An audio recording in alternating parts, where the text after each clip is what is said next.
諸門葛藤集第78則バーソー元月百条の会聖路の像南線の願バスに辞して月をもてあそぶついてそう曰く小陰謀の時いかん道曰く証拠供養上曰く証拠修行南線報酬してすなわち散るそう曰く今日は象入り善は買いに帰るただ不願のみあって一人もつげにこう言う Entangling Vines Case 78 Basso's Moon Viewing Once 百条英会聖路地蔵 and Nansen Fugan were attending Basso as they viewed the autumn moon. Basso asked them what they thought of the occasion. Seido said, "It's ideal for a ceremony."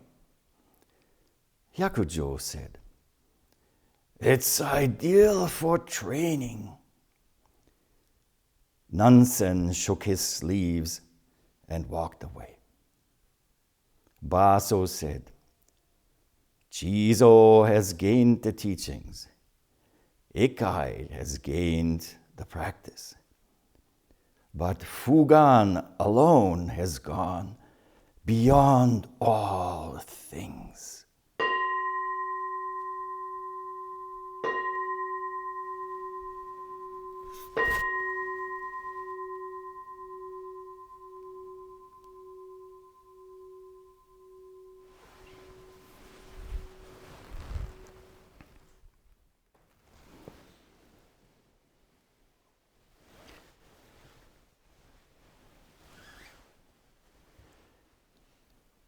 Sometimes you might ask, what is he waiting for? Why doesn't he just bow and start his talk? But we all answer those questions, that very question, once we become aware that what we all are waiting for is this most delicious moment of true silence, of true stillness. That is the best way to really start out and awaken from there.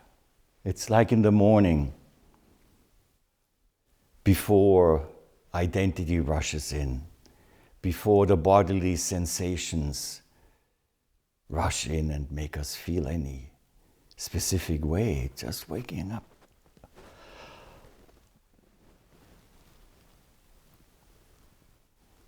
And already the thoughts come, damn it. What time is it? It's too early. It's too cold. How long did I sleep? And the calculations start. And the real calculation is, well, how could I increase my own misery by really trying to measure something that ultimately just produces that kind of misery? I need more sleep. This wasn't enough, right? But be assured that after some years of practice, you can sit down on the cushion, and it is so much better than sleep. So much better. And eventually you will forget about being tired.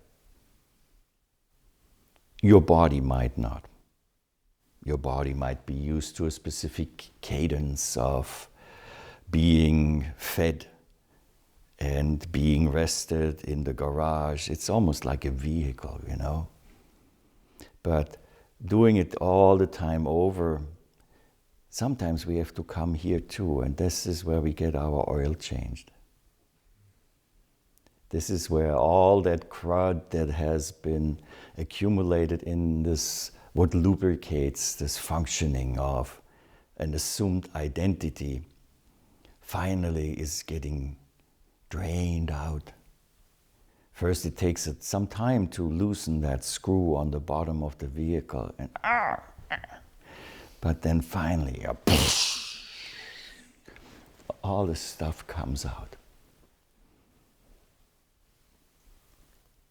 And then we think, well, I came here to feel better. But look at that shit that is coming out here. This terrible stuff. I'm gonna leave. Fortunately, it's not so easy to leave here. If this were a center in the city, see you later. But since it's not so easy to leave here, it's a good incentive to stay. And feel free to leave any time. But I heard this morning there was a bear on the road. Isn't that so? First time hearing of it. The first time you hear it? Yeah. Yeah, the last guy who heard about it, I don't know what happened. Yeah. And you should follow the same advice that you find in Antarctica when the polar bears are around, where it says, when you go out, make sure to go with a coworker. And somebody scribbled on it, who can't run as fast as you can. This doesn't work here. We can't run away from this. It's not possible. But from this moment of silence in which we start everything we do, the sitting, before the meal, that's a very important place to be aware, you know? Those 5 reflections that we recite before every meal, they are not just liturgy. They are not just, hopefully not just mechanically recited because that's what we do. No. And we recite them in English. So there's very little excuse to not get what it points to. It used to be chanted in Japanese. Hitotsu ni wa kono tasho o hakari, kono raisho o hakaru, futatsu ni wa, and so on, you know? But now, first, right? And then we all recite them. The third one points to the essence of directing our attention, directing our chi. Where the attention goes, the chi goes. To what is happening. And then when all the chants are over and the hungry ghosts have received their offering, that's the little morsel of food that we put on the cutting board. It's called the saba, where we give some of our food to the hungry ghosts, offering those beings who are suffering from hunger, who are suffering from greed, something to diminish their suffering. Then finally it's over. And even then, it's not that there is, like at the beginning of a race, somebody with a pistol. Ready, set, pew! No, there's a little piece of silence in between. Even there, we bow. And then we come up. And at that moment, please notice, when you come up, how is it? Are you lunging for the bowl? Or is it that you stop and then you initiate the next move? It's an interesting thing to look at. All these little things. When we enter the room, we bow. Which again, stop. Initiate. Move, stop. Move, stop. Move, stop. Training us to pay more and more and closer attention to how we manifest ourselves physically in this space, acoustically. Am I loud? Even upstairs in the abbot's apartment,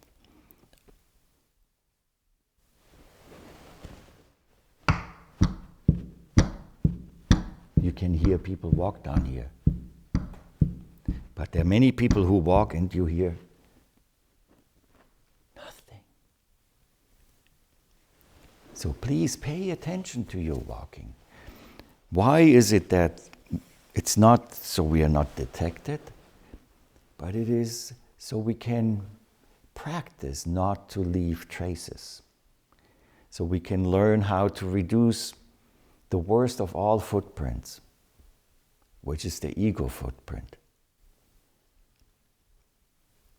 Sound is a way for the ego to make itself known.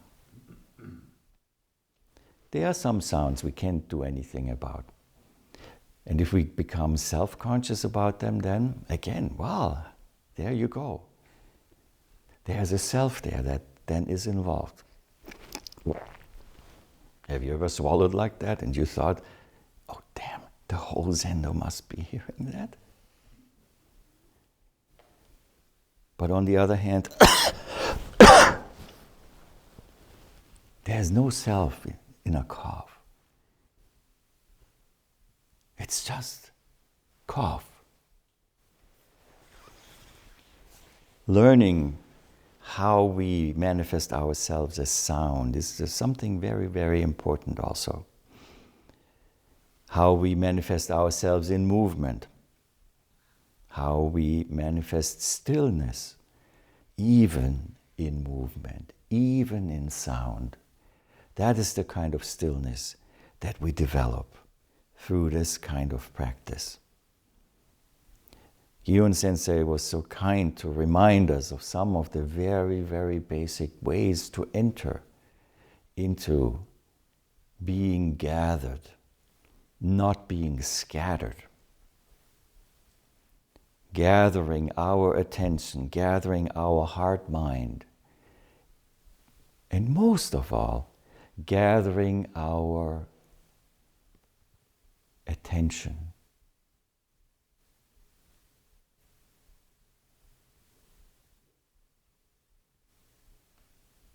Then it will not feel so arbitrary anymore. Why this, why that? Why do I have to gasho here? But if we use the gasho as an opportunity to enter that silence and to depart it, we have already taken another opportunity to enter. Enter, let go, gather. What could be more gathered than abandoning oneself into bringing the palms of your hand together?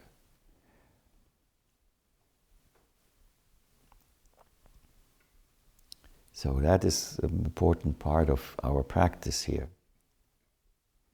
We're getting into it now that we are almost through a good portion of our second day. It sneaks in.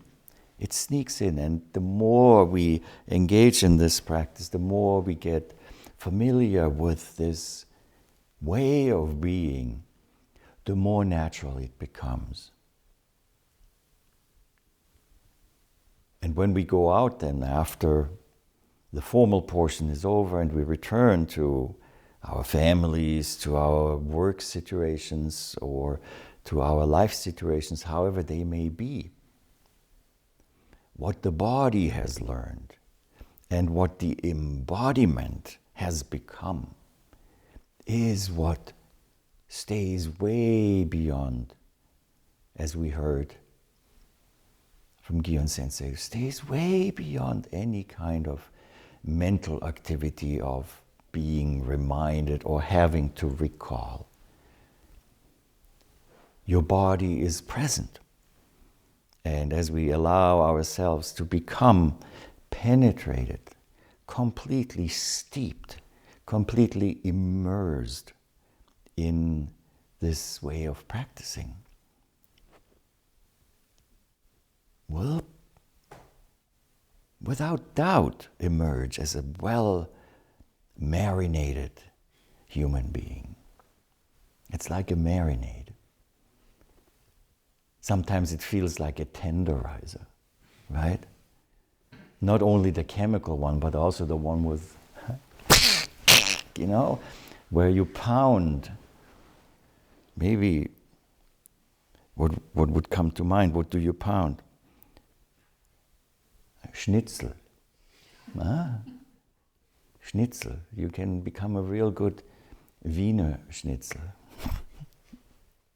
So, taking all of that and receiving it, being with it, moving into it, out of it, without any difficulty. So today we are arriving at case number 78 of this Shumon Katoshu, this collection of koans.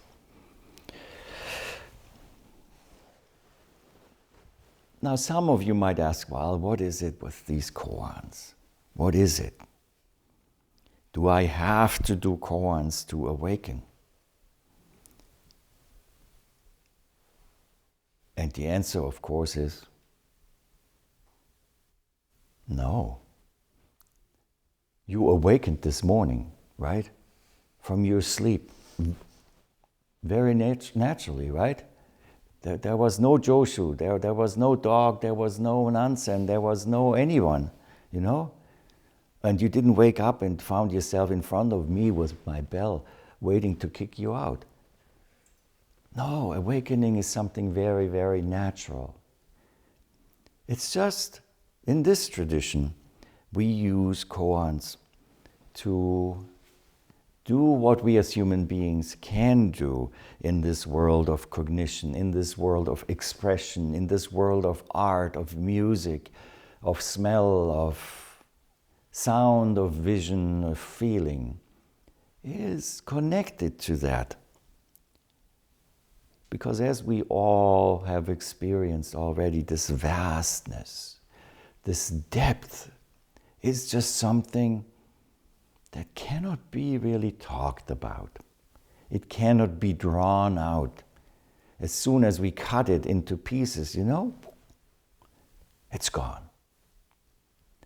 But so koans are really neat little, sometimes stories, sometimes practices that allow us, first of all, to really enter into that unspeakable, to really become marinated again, dissolve into it, and then re-emerge from it. And as we re-emerge, it is important that we as human beings somehow connected to the experience of our lives. Remember when Siddhartha, he left the palace and went through all kinds of different stages and practices this kind of meditation with the Shramanas, being an ascetic, eating 1 grain of rice a day, all those various things. But then in the end, where did he end up? He ended up sitting down himself under that tree and vowing to himself, I'm not going to get up before I figure this out. And there he sat and sat and sat. And finally, when that Siddhartha disappeared, this I that was seeking for something, the Buddha revealed itself. Buddha reveals itself in ourselves as we sit there, without doubt. The moment you might think you're falling over asleep, if you're gone, nodding Buddha.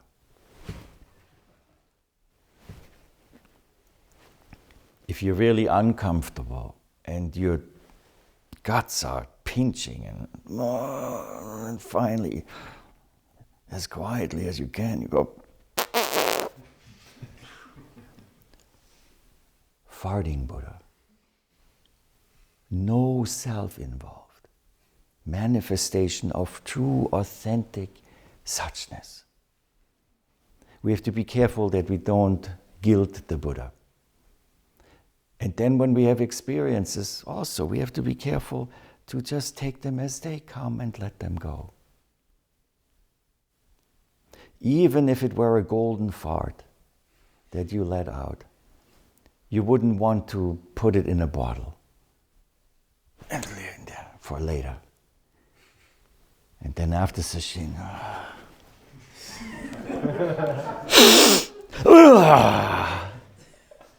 it is still just gas. And then it's old gas. You can't bottle it. You can't take it with you. Because you already are it. And this koan here really is a wonderful expression of one of the ways to look at all of these things.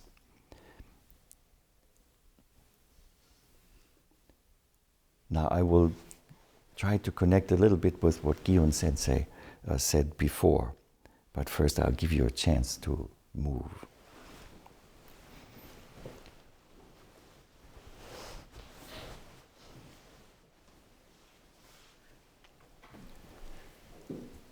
So we heard about breathing in the Tanden Kokyu, or Fukushiki Kokyu, a breathing technique that helps us. And then we also heard about the koan Mu, the first case of the Mumonkan. Joshu osho chinamini soto kushi ni kaete busho ari yamata inaya shu iwaku.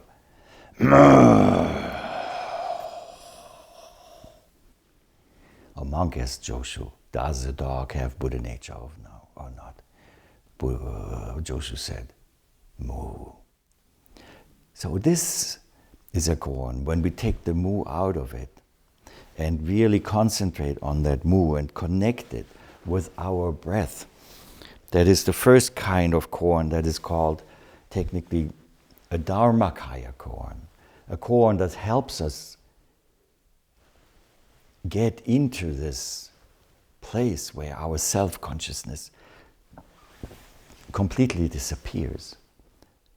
Using the koan as, sometimes we heard this described as focusing and gathering on one point.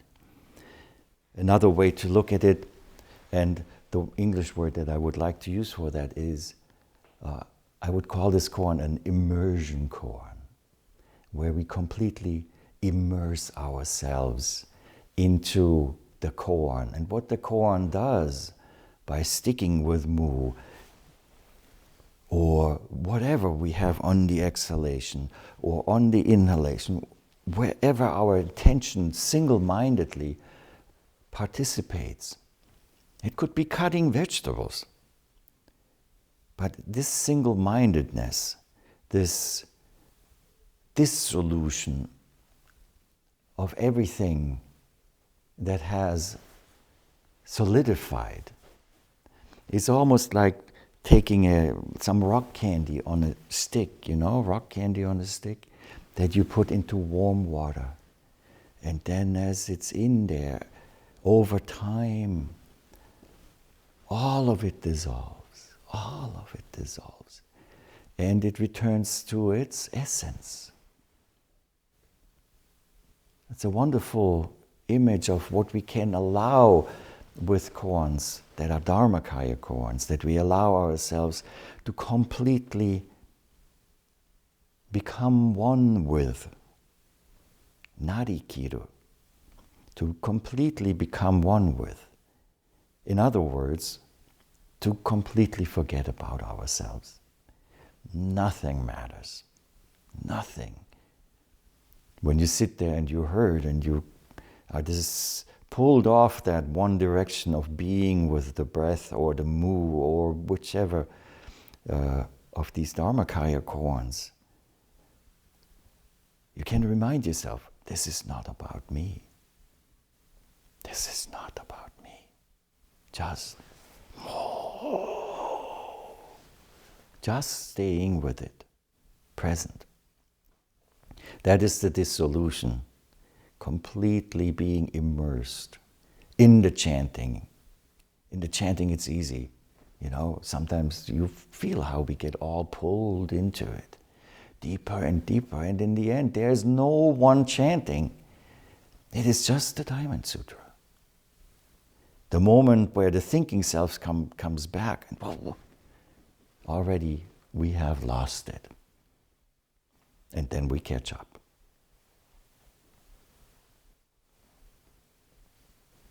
So this koan, though, is a different koan, a little bit different.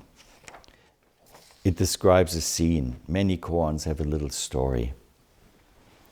Here, the four people who are appearing here are Hyakujo Ekai, Seido Chizo, Nansen Fugan, and Basso Doitsu. So Basso Doitsu is the teacher. He's one of the greatest of all times, one of the Zen goats, Basso Doitsu. And all of them, Hyakujo, Seido, and Nansen, were his students, and also his successors.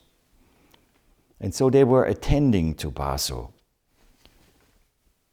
And while they were attending to him, and it must have been outside, or maybe next to one of these wonderfully big windows that we have, or sitting outside on the deck. And there was the moon, the autumn moon. Probably full as full moon can get. Maybe even a super moon. And just as it rose over the ridge,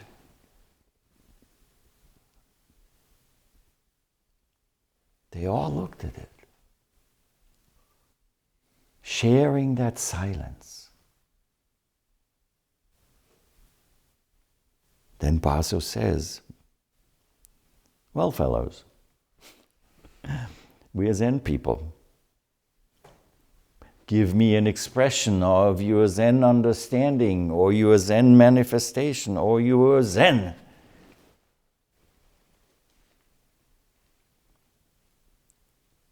So Seido said, it's ideal for a ceremony. We had a ceremony this morning, right? It's not one of the shorter ones. It involves every place within this monastery. Every place.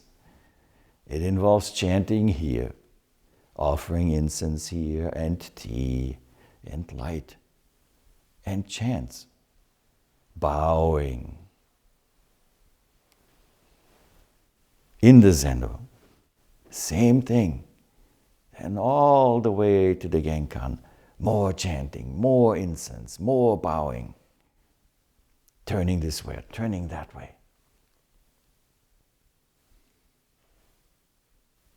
How did that feel to you?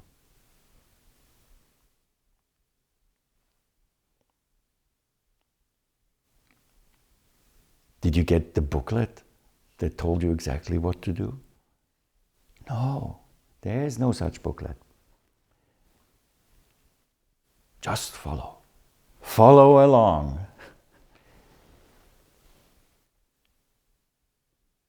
And then we forget again about ourselves. And as we forget about ourselves, it turns into a ceremony. It turns into a celebration of being alive. It turns into a celebration of commemorating those who have walked this path before us, who have walked this earth before us.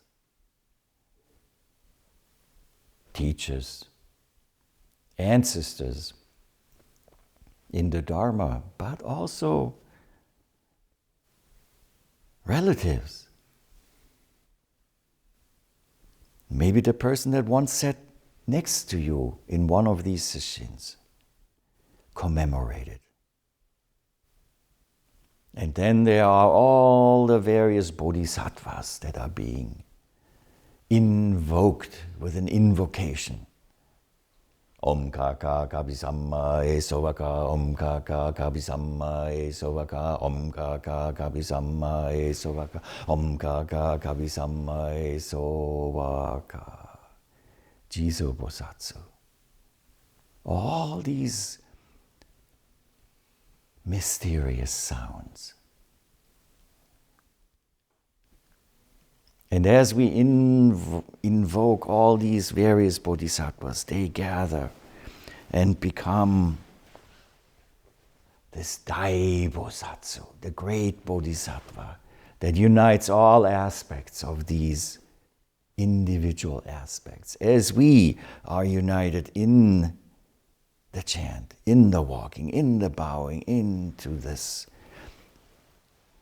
all-embracing Dai Bosatsu.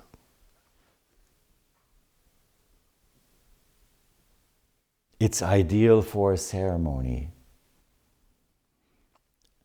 A ceremony doesn't have to be long. A ceremony can be very, very short.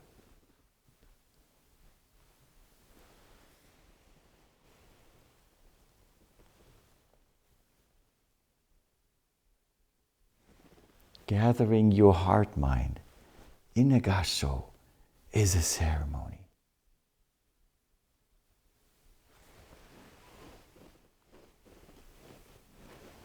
Offering the saba is a ceremony.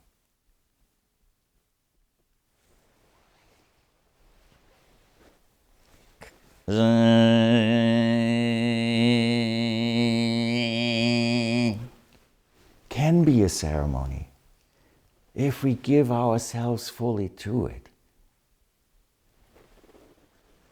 So Sado is a very interesting answer. It's ideal for a ceremony. Now, usually we talk a lot about these folks here. I can tell you a little bit about them. You know, Hyakujo, probably everybody knows Hyakujo. Hyakujo Eikai. Hyakujo's fox is koan number 2, case number 2 in the Mumonkan, but Hyakujo appears in many, many different cases. And he actually is really important for the Zen tradition, because what happened with him, the flavor of the Indian Zen from subcontinental India changed to a different flavor into the Chinese Zen, into Chan, just by the fact that it had come to a different place on this globe, in this world. Suddenly, in northern China, well, it's cold. In subcontinental India, it's not very cold. It's always hot. And so the monks were forbidden to eat at night, just for the fact that it's so hot at night when you eat, you get sick. But then in the northern areas, well, you have to eat 3 meals a day to have enough calories to not freeze to death. That's why our last meal is called yakuseki, medicine stone. It's not a meal. There's no chanting in the evening. Have you noticed that? It's just medicine. Medicine, and medicine stone, because in northern China they would heat up flat stones when they had the tummy ache and put it on their tummy from the hunger. And then they figured out, hey, let's put the stone aside. Let's have some medicine in the form of food. Very practical. And Hyakujo was really in that kind of way of changing the pure rules for the Zen community. Another thing, he was also very involved in how monasteries are laid out, the different parts of a monastery. And one of the really most important things that he changed, Hyakujo Eikai, was that when you look at Indian monks, even nowadays, Theravada tradition, will you see them in the rice fields, tilling the ground? No, because the Vinaya of the Theravada tradition forbids manual labor. Then you come here, and whenever you get an Samu assignment, now you can go, Hyakujo. Hyakujo is the one who is responsible for it. He made physical labor part of what Zen practice and Zen training entails. So much that he came up with this saying when he became older and older. His monks and students, they thought, oh, he's getting too old to go and work in the fields. Let's hide his tools. So they hid his tools. He went back to his room and refused to eat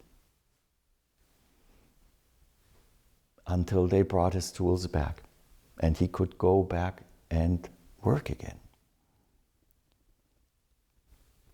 Ichi nichi nasa zadeba, a day without work.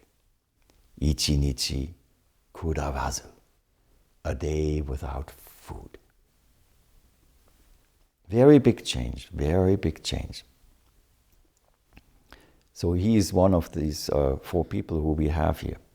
And let me just take then a little side trip, because we have a number of folks here who are doing Jukai. And there's some teaching from Hyakujo about Jukai that I really would like to share with you.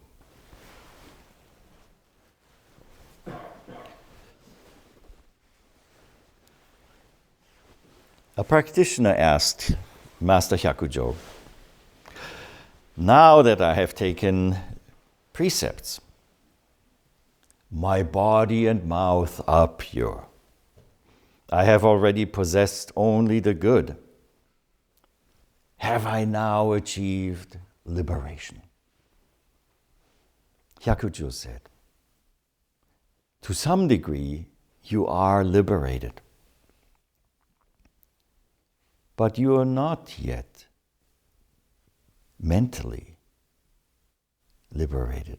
And when it says mentally, it's one translation, but think of the heart mind. But still yet,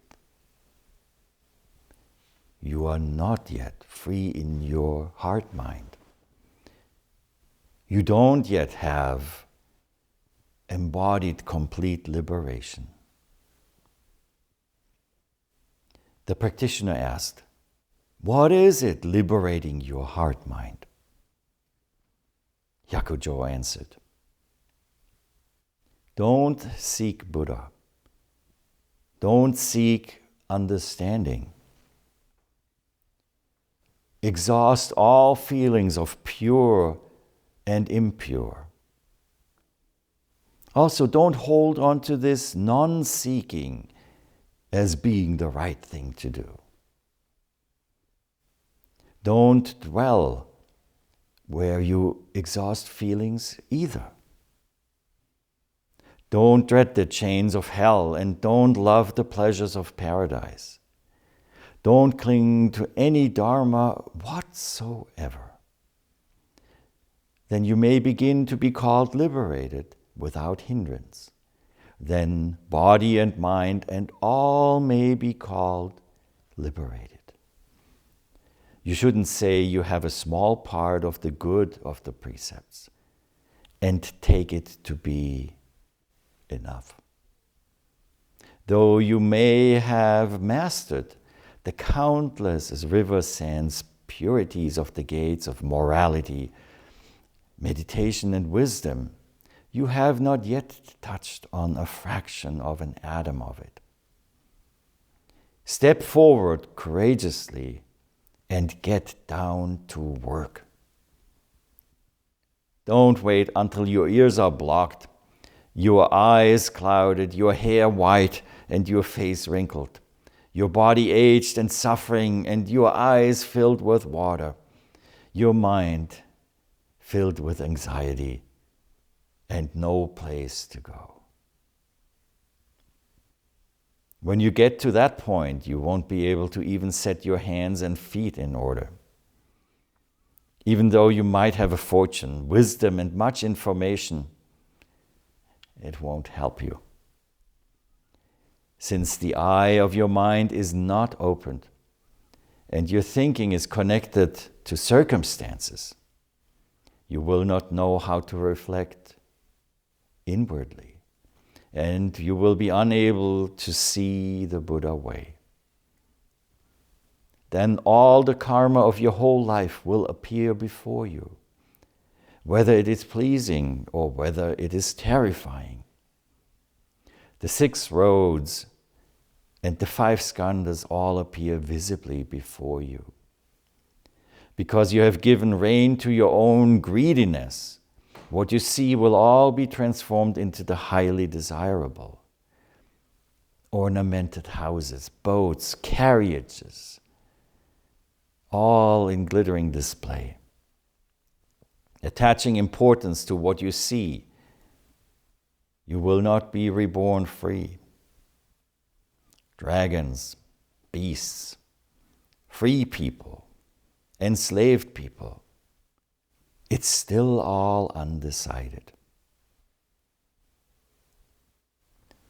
The person continued to ask, how do you get freedom? The master answered, now, in regard to the 5 desires and 8 lusts, have no feelings of either acceptance or rejection. Let ideas of purity or impurity completely be exhausted.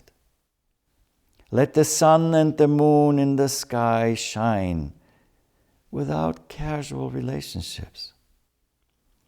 Have a mind like wood or stone, or a corpse, or like the mind of Manjushri, who cut the flow and went beyond without obstruction. Such a person cannot be gathered in by either heaven or hell. Also, such a person doesn't read the sutras and scans the teachings. Language should pliably return into oneself. All verbal teachings merely illuminate the present understanding of such a one's own nature. Such a person is in no way being revolved by the dharmas of existence or non-existence. Such is a guiding master, able to see through all the dharmas of existence and non-existence. Such is the Vajra, the heart of Vajra.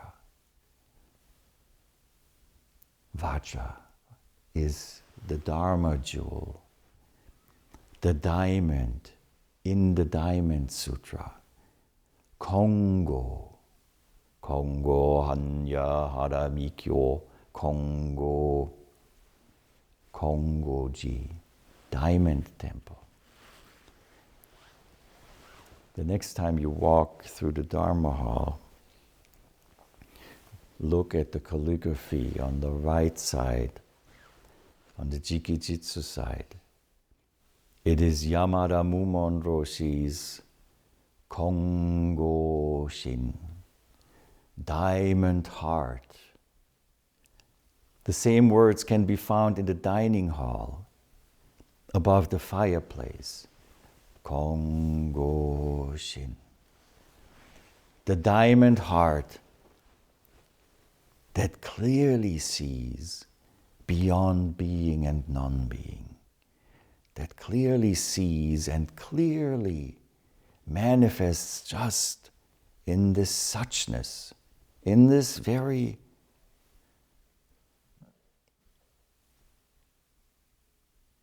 unspeakable moment that we are all granted.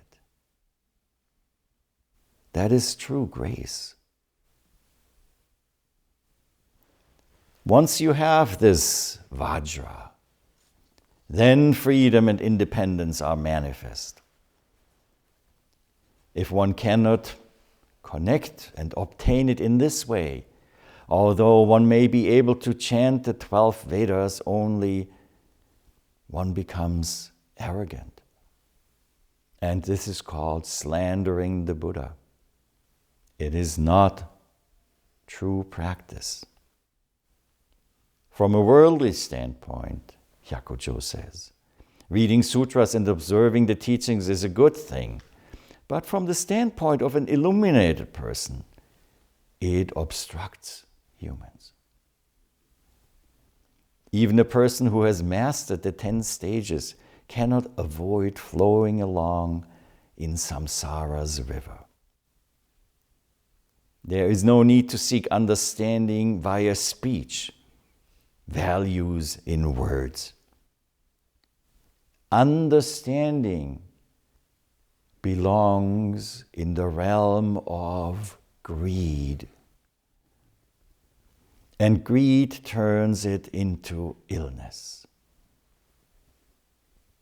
If you can separate right now from all the dharmas of being and non-being and pass straight through the 3 phrases, then you will naturally be no different from the Buddha. If you yourself are Buddha, why worry that Buddha cannot speak?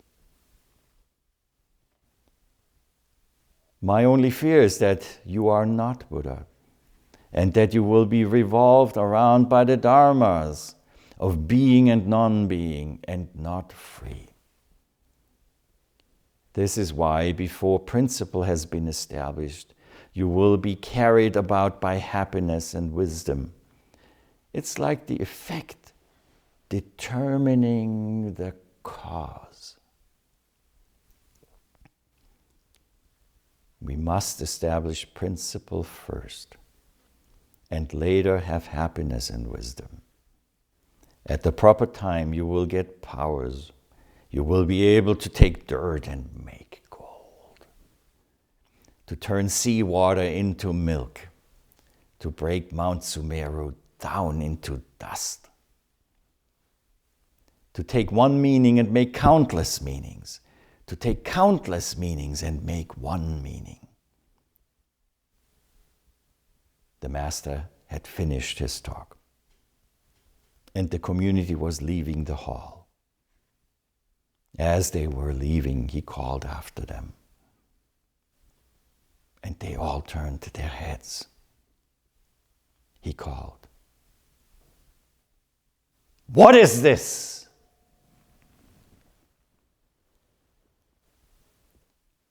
What is this?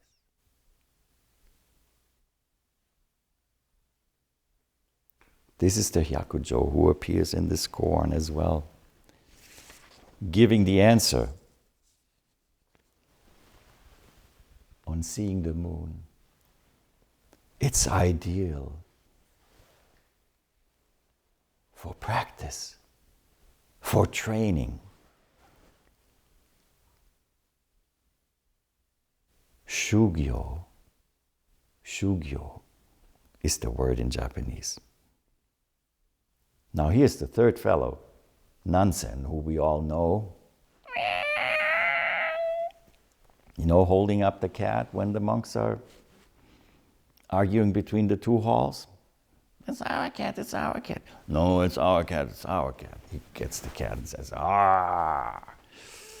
You say a word of Zen, you give me one inkling of your realization, and I will spare the cat. The monks failed. I will not go into the gory details of what it looks like to cut up a cat. That is this nonsense. What did he say?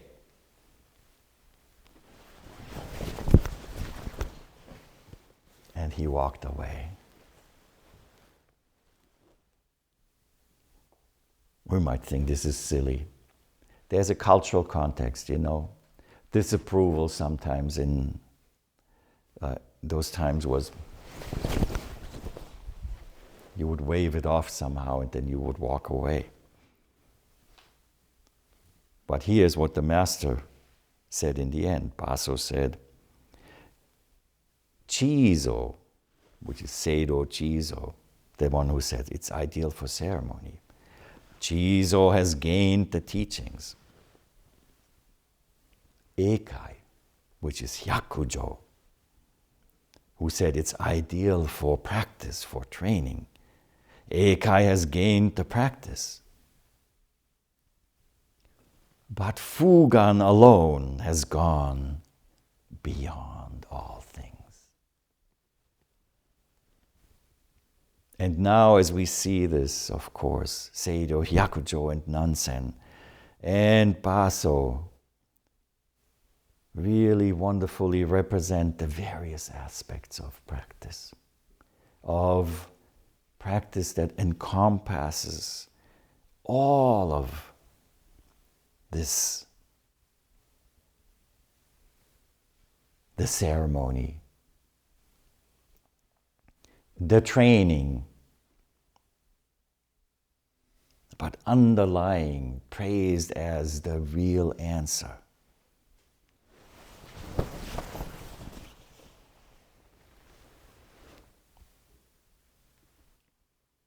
Before words, nothing needs to be said.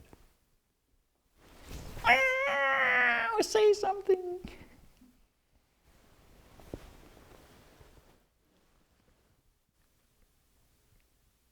So when we go through these last limited breaths of our lives, it's always a countdown. Don't be fooled when you sit there and go 1, 2. It really should be counted backwards, right? We just don't know which number to start at. Yeah? Maybe think -1, -1. To have this attention, to immerse ourselves, that we get to the place from which Nansen spontaneously gave it all. And that is A-L-L, not all. Gave it all. And since we can't always do that, sometimes we have to speak. Sometimes we have to act. Sometimes we have to train. But to have all of it be informed by that connection with that center of gravity, that Buddha that is manifest at every tumble, at every turn, at every place, in any event, in any moment, and in any place.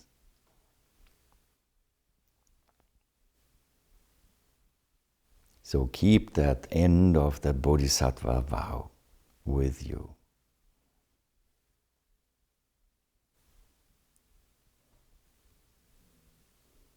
How does it go? The very end.